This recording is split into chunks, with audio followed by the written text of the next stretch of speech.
Ele está falando não só de um lugar onde, enquanto os tempos estão difíceis, ele tem o refúgio dele, mas enquanto estão difíceis e você espera no Senhor, você é moldado e forjado para cada dia você estar mais parecido e mais perto do seu design original, que é o que Deus te chamou para ser, que é o que Deus te criou para ser. Fala pessoal, tudo bem? Cara, eu estava aqui pensando, eu acho que um dos maiores sonhos, se não o maior sonho de todo cristão bem firmado, é poder cumprir aquilo que fala em Mateus 28:19. Portanto, ide fazendo discípulos de todas as nações, batizando em nome do Pai, do Filho e do Espírito Santo. É poder ver o mundo conhecendo o nome de Jesus e o amor que tem por trás dele. É poder levar esse amor que queima no nosso peito para o mundo. Esses dias, Deus virou para mim e falou: olha, a gente vê muita gente falando de primeiro amor, mas a gente quase não vê ninguém falando de primeiro temor. E quando Deus me falou isso, eu fiquei tipo, o quê? Como assim? O que você quer dizer com isso? E depois eu comecei a digerir isso e eu falei, caramba, que genial, é exatamente esse o ponto. Porque isso tem tudo a ver com esse sonho do cristão bem firmado, sabe? De seguir o ID, de fazer aquilo que fala em Marcos capítulo 16, vão por todo mundo, pregando o evangelho a toda criatura. E cara, há mais ou menos um ano e meio, se não me engano, um ano e meio, eu tenho uma célula que ela acontece aí na minha escola. Toda semana a gente se reúne uma vez por semana, como um movimento, para tentar levar um pouco mais da palavra de Deus para dentro da minha escola. E há mais ou menos um ano, se não me engano, eu entrei para uma comunidade cristã e ela tem o foco em evangelismo dentro das escolas. E cara, fazendo parte disso tudo, eu tenho visto muitas escolas, não só no Brasil, mas em alguns lugares pelo mundo, onde pessoas dentro das escolas estão sendo alcançadas pelo amor de Jesus, onde elas estão conhecendo o que Jesus pode fazer por elas. E fazendo parte disso tudo, eu tenho experimentado não só ver como é complicado seguir o ID e tudo que ele exige, porque não fica criando uma fantasia na sua cabeça de que esse lance de você ir falar de Jesus, de você ir para as nações, vai ser tudo muito bonito e que você vai ver a vida do missionário do Instagram. Porque é claro que se você for, os milagres nos acompanharão, você vai ver o mover de Deus nos lugares e nas pessoas. Só que é muito mais desgastante do que parece, principalmente quando você fala de um mundo que jaz do maligno. Mas, mais do que isso, eu tenho visto que a resposta que o mundo está esperando não é só um discipulado, não é só uma doutrina bíblica. Esses dias um amigo virou para mim e falou, cara, a gente tem que ser o burro que leva Jesus pela cidade. Eu achei isso que ele falou incrível, cara, não só no ponto de humildade que a gente tem que ter, mas que a resposta que o mundo está esperando é mansidão, é de conhecer o amor de Jesus, de ver esse amor de Jesus sendo demonstrado através da sua vida. E cara, a melhor forma de você demonstrar esse amor através da sua vida é você estar firmado no ponto-chave, que é o primeiro amor. Por que o ponto-chave? Porque Deus é amor, então se você quer falar dele, você tem que estar ligado ao amor dele, principalmente no primeiro amor, porque é onde você está desesperado para ser mais parecido com ele, para conhecer mais da palavra dele, onde você está disposto a largar tudo para seguir ele, onde você quer chegar na sua escola e gritar para todo mundo do que você tem vivido com esse amor e como essas pessoas têm perdido tempo vivendo longe do Pai. Só que infelizmente vão ter dias em que esse amor não vai ser o suficiente. Lucas, peraí, você está falando que o amor de Jesus não é o suficiente? Não, claro que não. O amor de Jesus é muito mais do que suficiente para tudo. Só que você não pode esquecer o fato de que o homem é um ser emotivo. E que vão ter dias que você vai acordar quase de ponta cabeça, onde você não vai acordar todo feliz da vida para você ler a sua Bíblia, fazer o seu devocional, para ser mais parecido com Jesus, onde você não vai querer olhar na cara de ninguém, você não vai querer ir para a tua escola e ficar falando de Jesus, onde você não vai querer ficar ganhando as pessoas para Deus, onde você não vai querer ser esse missionário em tempo integral. Mas é exatamente nesse ponto onde começa o primeiro temor. E eu comecei a digerir isso, tudo que Deus estava me falando, e eu comecei a pensar, quando as pessoas começam a se aproximar de Deus e elas começam a perceber que a carne delas já não está mais condizendo com o estilo de vida delas, onde elas percebem que, beleza, eu não posso ficar xingando todo mundo, esse lance de ficar fumando, bebendo não vai dar certo para minha vida, eu tenho que ter mais paciência, eu tenho que ter mais autocontrole, porque não dá para viver uma vida dupla. Então é exatamente ali onde você começa a sair da sua zona de conforto e você começa a abrir um espaço para Deus fazer uma verdadeira transformação na sua vida.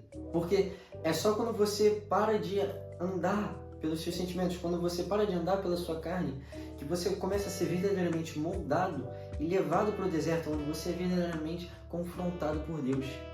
Inclusive, eu queria abrir um parênteses aqui, sobre algo que eu tenho pensado bastante, é que algo que é muito comum, infelizmente, você vê hoje em dia, é do cristão fugindo do deserto como se ele fosse algo ruim, quando deveria ser algo totalmente contrário.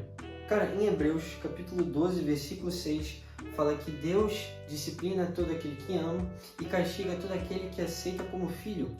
Ou seja, você ser disciplinado e castigado por Deus deveria ser a maior honra da sua vida se você é um cristão bem posicionado.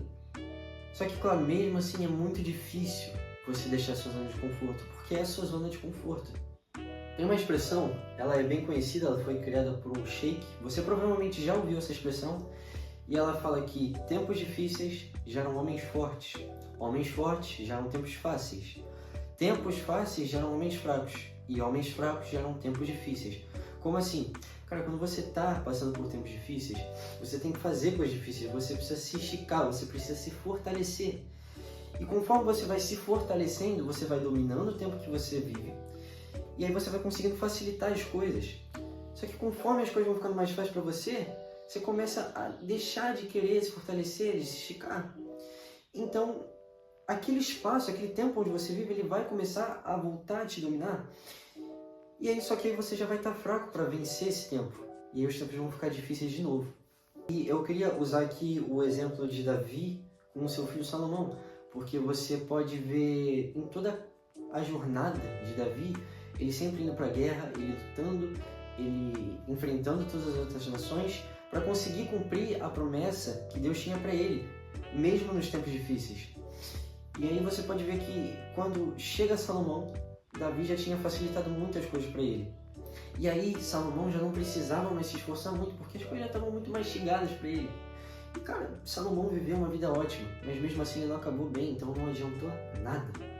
E uma coisa que eu queria até deixar de extra aqui é que eu escuto muito as pessoas falarem que a antiga geração correu para que a nova geração pudesse andar. Você provavelmente já ouviu isso.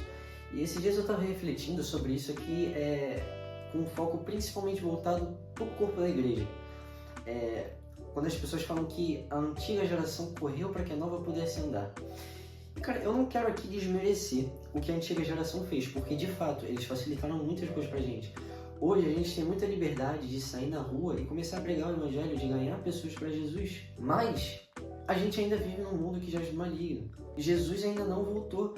Então a situação ainda é de urgência, ainda tem pessoas perdendo a vida longe de Jesus. Então, beleza que a antiga geração facilitou as coisas pra gente. Mas a gente não pode agir que nem Salomão, ver as coisas fáceis e se conformar com ser fraco.